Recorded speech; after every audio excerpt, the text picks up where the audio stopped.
My name is Abdul Azim B. Azmi. I am Deputy President of Student Representatives Council. Okay, my question is, what is your opinion when a leader does not express his support for matters organized by Islamic association, such as intellectual programs and religious programs, instead only silence when the program is being pressured by someone who have the will to stop the program? Thank you. That's my... So I do not understand the question clearly. Can you repeat it? I heard some part of it, but I don't understand completely. Okay, I will read slowly and clearly. Slowly, okay. My question is, what is your opinion when a leader does not express his support for matters organized by Islamic association, such as intellectual programs and religious programs, instead only silence when the program is being pressured by someone who have the will to stop the program? Thank you. Your question, if I understand correctly, what should a leader who doesn't support Islamic program, but there's pressure from outside to stop it? Yes, this is because there's in the organization there is non-Muslim, so the leader take that action to take care of the non-Muslim heart. Now I understand. That if an Islamic organization wants to do an Islamic program, the leader is silent because some non-Muslims are, if the non-Muslims are objecting. So what should be done if they're objecting? Point number one, I know you're relating to me, I'm aware of it, that many people objected to this program. Point number one, the leader should check whether the objection is correct or no. If the Islamic organization is calling a speaker which is abusing other religions and which is criticizing other religion and causing communal disharmony, that program should not be held. But when someone lays the allegation, Quran says, "Kul hatu burhanakum," produce your proof, in kuntum sadiqin, but if you're truthful. Correct?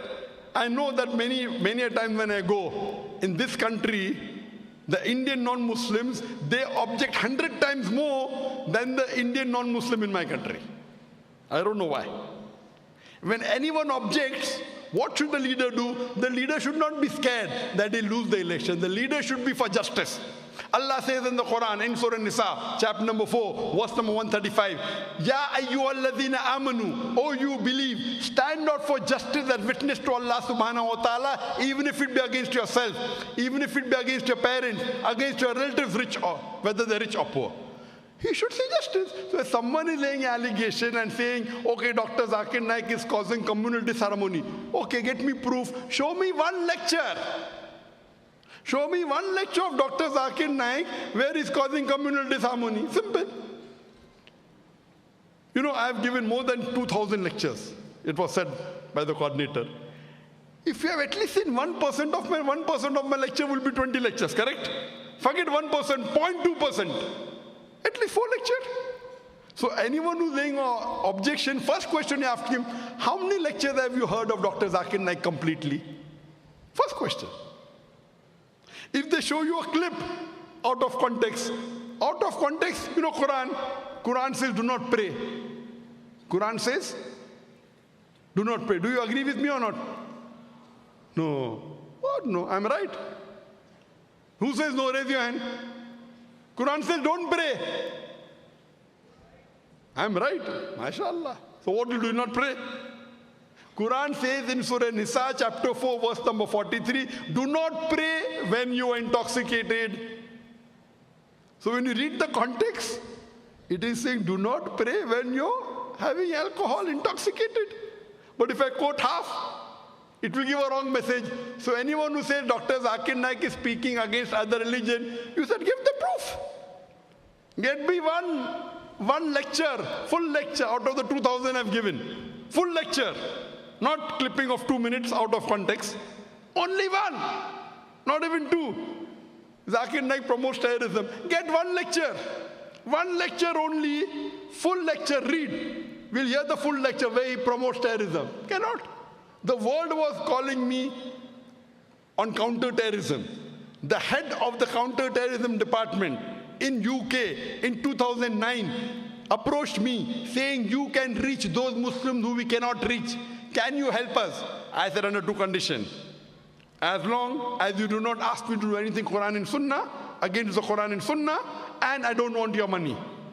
They agreed. Next year, the government changed. Labour Party lost, Conservative came.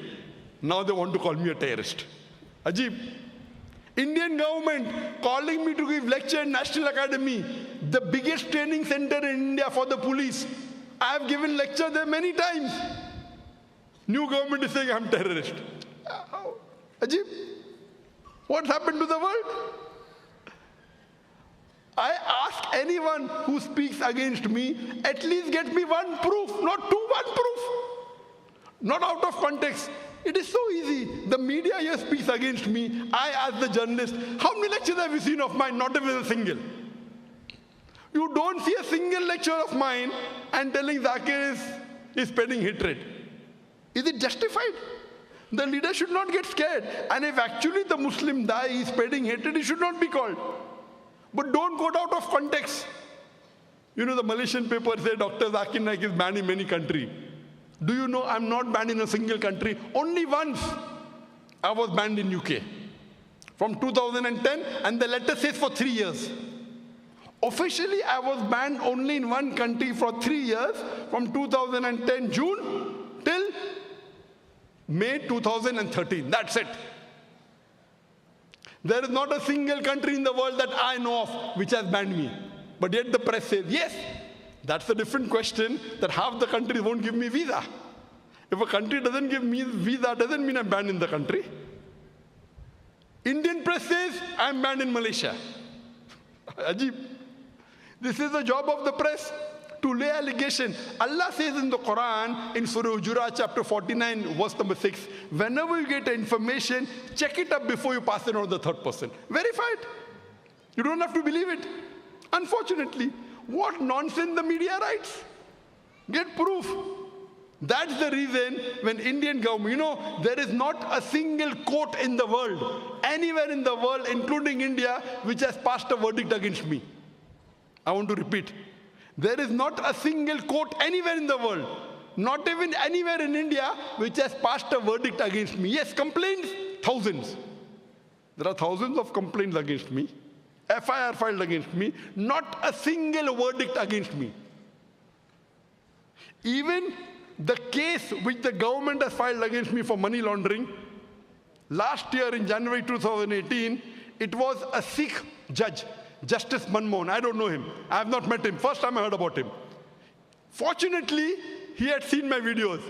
He's telling the investigation lawyer, have you seen the lectures of Dr. Zakir Naik? He said, no. He said, I have seen. Get me one lecture where he speaks for terrorism. I will ban him. I will sue to all his properties are confiscated. They could not. Again, last month in March, again they want to confiscate my property, money laundering. The same judge says, get me one proof, not two. So the verdicts have come for me. Yet the press says, money laundering, money laundering. What they do, they pick up an article from India. If the article is negative, it will start by saying, a controversial speaker, Dr. Zakir Naik. When you read the first sentence, you understand it's a negative article. I was with one very famous Muslim news agency here, media, I won't take the name, and the owner was my fan. He took my interview. I said, bhai, why do you copy verbatim? You're copying from other people without checking. Why do you copy? At least change the starting line. Who's not controversial? Every famous person in the world is controversial. There's not a single famous person in the world who has no controversy. Can you point out one famous person in the world who's not controversial? Can you point out?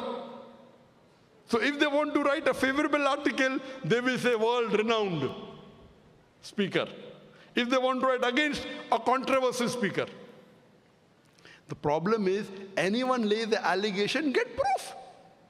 And that's the reason when the Indian government wanted to put me on the Interpol. If any government writes to the Interpol that he's a terrorist, 99.9% they'll put him on the list. In my case, they did not. Why? Today, if you tell a Muslim is a terrorist to the Interpol, 99% they will put him on the list. In my case, the Interpol rejected. The Interpol rejected India. Why? Fabricated. Indian government has asked so many countries give up Zakir. Not a single Muslim country gave me up. Why? Why? Because they know it's a fabrication. I know there are some Muslim countries that will give up. All Muslim countries are not truthful. All Muslim countries don't believe in the verse of the Quran of Surah Nisa, chapter 135. We say they stand not for justice. I really appreciate Tun Mahathir. Tun Dr. Mahathir, he's one of the few politicians who will fight for the rights of the Muslim, even if it goes against himself. I appreciate him. As far as the Muslim rights are concerned, even though having a government, which many of the MPs are non-Muslim, he is very just. What we have to appreciate, he was the first person in the world who filed in the tribunal of Kuala Lumpur, war tribunal. And he did a case against George Bush and Tony Blair, first time. And said, if these president of America and the past president of UK, if they have to step in Malaysia, we will arrest them. MashaAllah. Who had the guts? Tun Dr. Mahathir, that time he was in the Prime Minister also. Allah brought him back. I don't know about the other politics, but I know for sure that what is haq, what is truth, you have to fight. He's one of the few Muslim politicians who have the guts. All Muslim politicians don't have the guts. They will give the decision based on their benefit. Okay, if I go against this Muslim, I'll get more votes, okay. Even the Muslim is correct, no, put him into problems. What we have to realize, but the media, the biggest problem is the media with fake news. Fake news. I challenge any of the news media in any country in the world, whether it be India, whether it be USA, whether UK, whether Malaysia, who writes article against me. How many lectures have they seen of mine?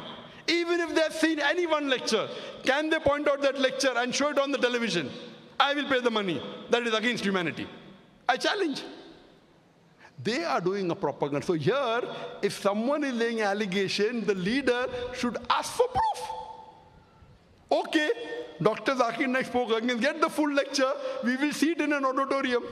Show it.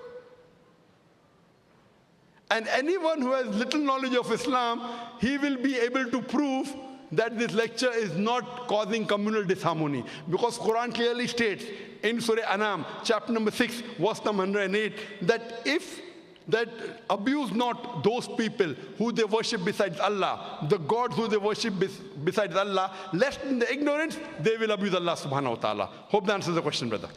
Thank you.